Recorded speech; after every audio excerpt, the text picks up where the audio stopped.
국내 회사에서 발행한 코인 중에 국내 투자자들한테 가장 인지도가 높은 코인이 과연 뭘까요? 바로 카카오의 자회사 그라운드X가 발행한 클레이입니다. 제가 예전에 다른 영상에서 카카오는 이 클레이로 돈을 벌려고 클레이를 발행한 게 아니다, 이런 얘기를 했었는데요. 실제로 클레이는 다른 국내 발행 코인들과 비교했을 때 이 등락폭이 굉장히 안정적인 편입니다. 올해만 놓고 봤을 때 이 클레이의 최저가와 최고가의 차이는 약 플러스 37% 정도입니다. 위믹스가 180% 넘고, 그리고 또 다른 국내 발행 코인인 플레이덱 같은 경우도 한 147% 정도 되거든요. 클레이의 변동성은 2022년만 놓고 본다면 무려 이더리움보다도 훨씬 낮은 수준입니다. 그렇다면 클레이는 고수익을 노리는 투자자들한테는 의미가 없는 코인이라고 봐야 할까요? 그렇게 보기는 힘들 것 같습니다. 카카오가 클레이를 발행한 목적을 보자고요. 카카오가 클레이를 발행한 목적은 이 클레이튼이라는 카카오의 블록체인 플랫폼을 원활하게 돌아가기 위해서 만들어낸 일종의 윤활유 같은 거라고 볼 수 있거든요. 그러니까 이 블록체인 플랫폼이라는 것도 굉장히 많은 참여자들이 있어야 이 플랫폼이 의미가 있단 말이에요. 이 참여자들을 플랫폼으로 끌어들이는 어떤 보상의 역할, 그리고 이 플랫폼 내에서 사용되는 기축 통화의 역할, 이러기 위해서 나오는 게 당연히 클레이거든요.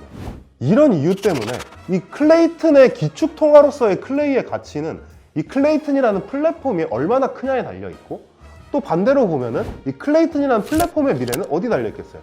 카카오의 글로벌 사업이 얼마나 성공할 수 있냐에 또 달려있다고 볼 수 있겠죠. 사실 플랫폼 클레이튼의 성장과 카카오 글로벌 사업의 성공은 서로서로 시너지를 주고받는 관계로 보는 것이 더 적절할 것 같습니다. 예를 들어 카카오의 웹툰이나 웹소설 같은 콘텐츠 사업이 글로벌에서 굉장히 큰 성공을 거뒀다고 해보자고요. 그러면은 웹툰의 한 명장면, 아니면 웹소설의 명대사, 이런 걸 따로 떼내서 NFT로 만들어서 판다든지, 아니면은 이 웹툰 웹소설 자체를 클레이튼에 올려서 클레이로 결제를 할 수 있게 만든다든지, 이러면 당연히 클레이튼의 영향력 확대에 도움이 되겠죠. 또 반대로 이 클레이튼을 메인넷으로 하고 있는 보라나 클레이의 영향력이 세계 코인 시장에서 커졌다. 그러면 당연히 이것도 카카오가 글로벌 사업을 하는데 하나의 굉장한 무기가 될 수 있을 겁니다.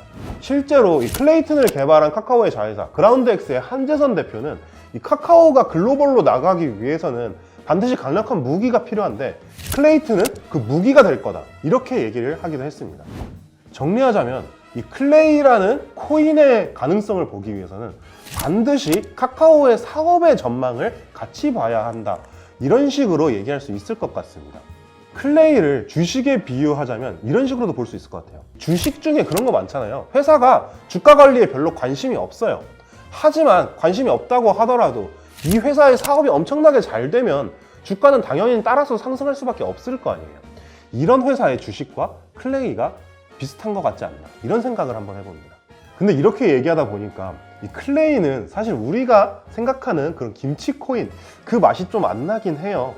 실제로 클레이는 이미 세계 최대의 이 코인 거래소인 바이낸스에 상장돼 있기도 하고요. 그렇다면 정말 그 김치 코인의 매운맛을 제대로 보여주는 그런 코인은 뭐가 있을까요? 다음 시간에는 바로 그 코인 얘기를 한번 해보도록 하겠습니다.